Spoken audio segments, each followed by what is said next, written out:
శ్రీమాత్రే నమ. జయ గురు దత్తాత్రేయ నమ.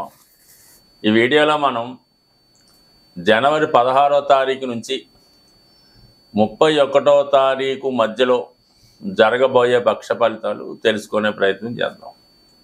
ఈ పక్షంలో చాలా గ్రహాలు రాశి మారడం జరిగింది. అందులో ముఖ్యంగా మనకి ఈ నెలంతా కూడా ఇంచుమించు మరి రాశి అందే గురుగ్రహ సంచారం జాతకుడికి చాలా సమస్యల నుంచి బయటపడవేయడం జరుగుతూ ఉంటుంది. గురుబలం జాతకుడి మీద ఉన్నప్పుడు చిన్న చిన్న పొరపాట్లు జరిగినా, ఎవరు మిమ్మల్ని మోసం చేయాలని ప్రయత్నించినా దాని నుంచి గురుగ్రహం మీకు ఒక మంచి మార్గం చూపించే ప్రయత్నం చేయడం జరుగుతూ ఉంటుంది. అలాగే మంచి కార్యక్రమాల యందు ఆసక్తి పెరుగుతూ ఉంటుంది. ఏదైనా దైవ కార్యక్రమాలు చేద్దామనే ఆలోచన, గృహంలో ఉన్న పెద్దవారికి ఏదో విధంగా సహకరిద్దామనే ఆలోచన రావడం జరుగుతూ ఉంటుంది. ఏదైనా మొత్తం మీద ఈ యొక్క పుణ్యఫలం మీ యొక్క పిల్లల యొక్క అభివృద్ధి విషయంలో కనబడుతూ ఉంటుంది. సో ఏదైనా రాశి యందు ఉన్నటువంటి గురుగ్రహ సంచారం జాతకుడు చెడ్డ పనులు, చెడు కార్యక్రమాల్లో పాల్గొకుండా మంచి కార్యక్రమాలు చేసే విధంగా సహాయపడడం జరుగుతూ ఉంటుంది. ఇక ఈ వారంలో ఇంచుమించుగా మనకి దశమ స్థానంలో ఏర్పడినటువంటి శని శుక్రుల గ్రహస్థితి ఇంచుమించుగా మనకి ఈ జనవరి 28వ తారీఖు వరకు దశమ స్థానంలో ఏర్పడినటువంటి స్థితి జాతకుడి యొక్క వృత్తిలో ఉన్నటువంటి సమస్యల్ని పరిష్కరించే ప్రయత్నం జరుగుతూ ఉంటుంది. జాతకుడు తన ఉపాధి అవకాశాల నిమిత్తం ఏదైనా కొత్త ఉద్యోగ ప్రయత్నాలు చేసినా ఆ ప్రయత్నం నెరవేరే అవకాశం ఉంటుంది. అలాగే కొత్త వ్యాపార ప్రారంభిద్దాం అనుకున్న వాళ్ళకి కూడా ఈ గ్రహస్థితి సంపూర్ణంగా అనుకూలించడం జరుగుతూ ఉంటుంది. అలాగే ఎక్కువగా స్త్రీలకి, అంటే శుక్రగ్రహ సంచారం ఎప్పుడు కూడా స్త్రీలకి ఎక్కువ లాభదాయకంగా కనబడుతూ ఉంటుంది. అది స్త్రీగ్రహం అవడం వల్ల నాడీ శాస్త్ర ప్రకారం మరి స్త్రీల యొక్క జాతకం అంతా కూడా శుక్రుని ఆధారం చేసుకొని చెప్పడం జరుగుతూ ఉంటుంది. వారి యొక్క వివాహ జీవితం కానీ, ఉద్యోగ జీవితం, ఆరోగ్యం అంతా కూడా మరి శుక్రుడు ప్రస్తుతం శనిగ్రహంతో కలిసి ఉండడం వల్ల ఈ రాశిలో జన్మించినటువంటి స్త్రీలకి కంపల్సరిగా ఉద్యోగ ప్రయత్నాలు ఫలించే అవకాశం ఉన్నది.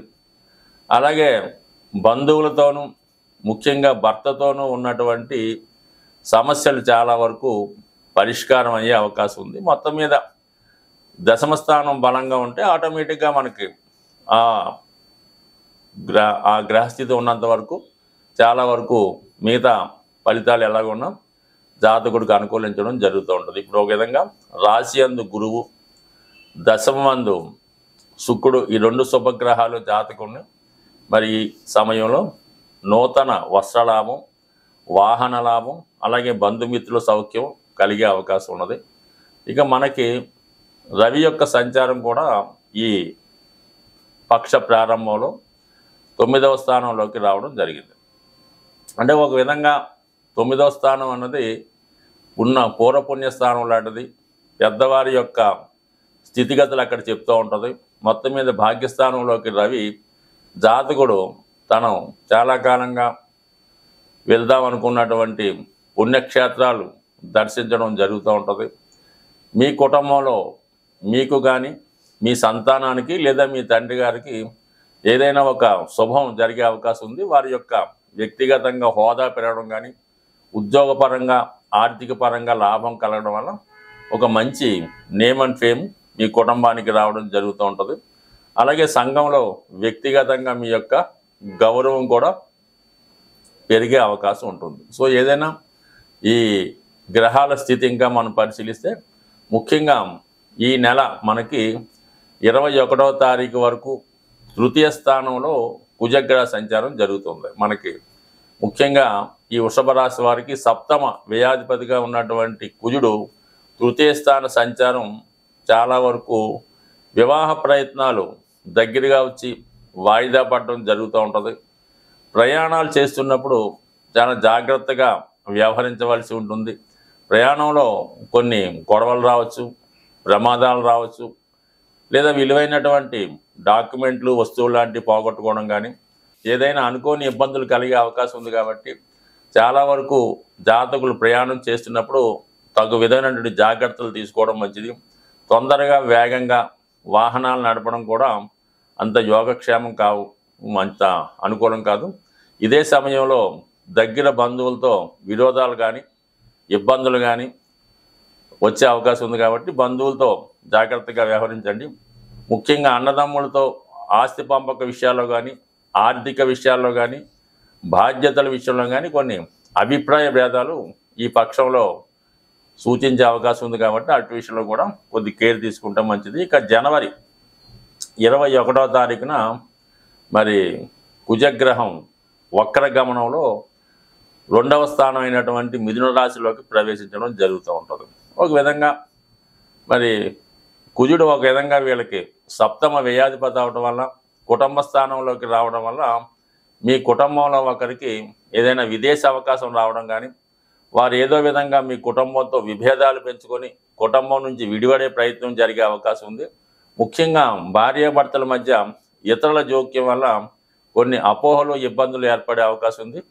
అలాగే నెమ్మదిగా భార్యాభర్తల మధ్య ఒక విధమైనటువంటి అవగాహన లోపం, ఒక గ్యాప్ లాంటిది వచ్చే అవకాశం ఉంది. కాబట్టి సాధ్యమైనంత వరకు మరి కమ్యూనికేషన్ విషయంలో ఒకరికొకరు మాట్లాడే విషయంలో దూషించుకొని మాట్లాడకుండా పరస్పరం అన్యోన్యంగా మాట్లాడుకోవడం వల్ల చాలా వరకు ఈ సమస్యలు పరిష్కరించుకోవచ్చు. బట్ ఏదైనా ఈ కుజ, బుధ, శుక్ర, రవి గ్రహాలు కొద్ది రోజుల పాటే సంచరిస్తూ ఉంటాయి. అంటే ఒక రాశిలో సుమారుగా నెల 15 రోజులు అటు ఇటుగా సంచరిస్తాయి. కాబట్టి ఈ గ్రహాలు మీకు సమస్య ఇచ్చినా కూడా ఎంబటిని అవి ఏదో విధంగా సాల్వ్ అవ్వడం జరుగుతుంటుంది. కాబట్టి పెద్దగా దాన్ని పెంచుకోకుండా చిన్న సమస్యల్ని ఎప్పటికప్పుడు పరిష్కరించుకుంటే ఓవరాల్గా రాశిలో ఉన్నటువంటి గురువు జాతకుని సర్వదా అన్ని విషయాల్లో కూడా కాపాడడం జరుగుతూ ఉంటుంది. గోచార ఫలితాలు గమనిస్తున్నప్పుడు ఈ వార ఫలాలు, పక్ష ఫలాలు,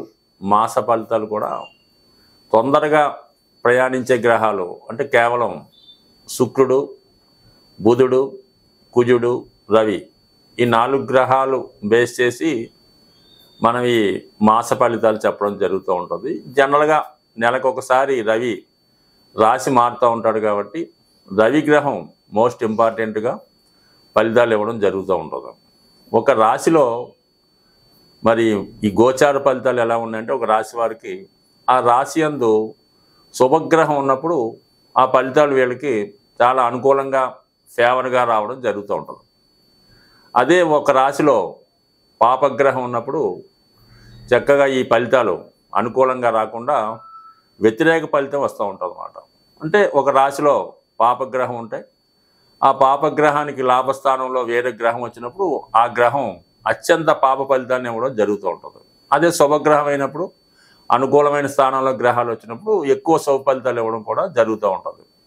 సో కేవలం మనం రాశిని బేస్ చేసి చెప్తుంటాం తప్ప రాశిలో ఆ గ్రహం ఇవన్నీ కూడా కొద్దిగా ఇంకా డెప్త్గా వ్యక్తిగతంగా జాతక పరిశీలన తెలుస్తాయి తప్ప గోచార ఫలితాలు అన్న ఎప్పుడు కూడా మీకు పూర్తిగా మీ ఒక్కరికి సరిపోయే విధంగా ఉండవు.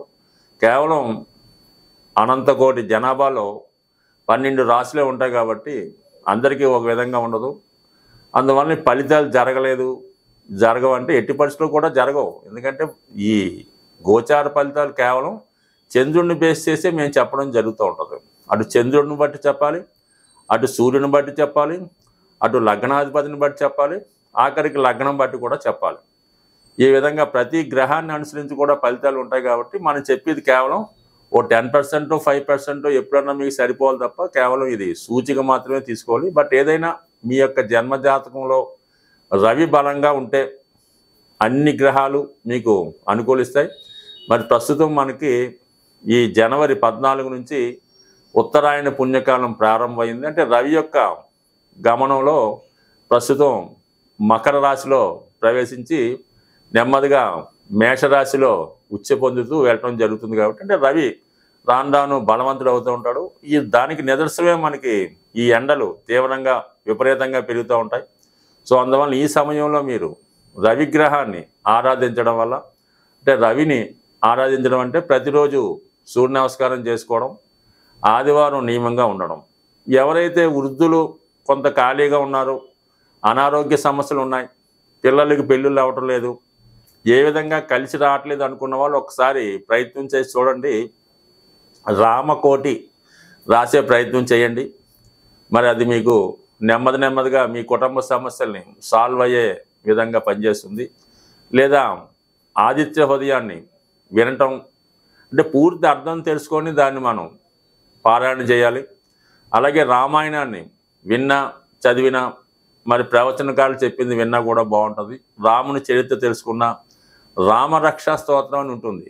అది రామబాణంలాగా ఎంత గొప్ప సమస్యలైనా పరిష్కరించే అవకాశం ఉంది. సో ఈ విధంగా మీరు ప్రయత్నం చేయండి.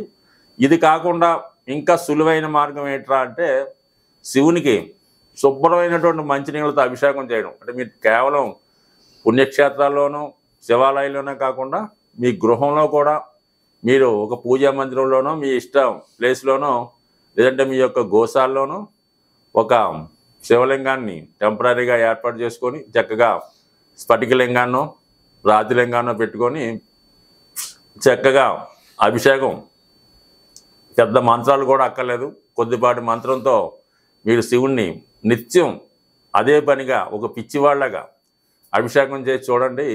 ఎంత గొప్ప సమస్య అయినా మీకు సాల్వ్ అయ్యే అవకాశం ఉంటుంది. బట్ ఏదైనా జాతకంలో రవి బలం ఉంటే అన్ని గ్రహాలు అనుకూలిస్తాయి. రవిగ్రహం అనుగ్రహం ఉండాలంటే ఆదివారం కంప్లీట్గా నియమంగా ఉండాలి. అలాగే ఆదిత్య హృదయం పారాయణ చేసుకోవాలి. పెద్దవారి అంటే ముఖ్యంగా తండ్రి గురువు సమానమైనట్టు వారిని దైవంగా భావించి సాధ్యమైనంత వరకు వారికి సేవ చేయక్కర్లేదు, కేవలం మర్యాద ఇస్తే చాలు. స్వస్తి.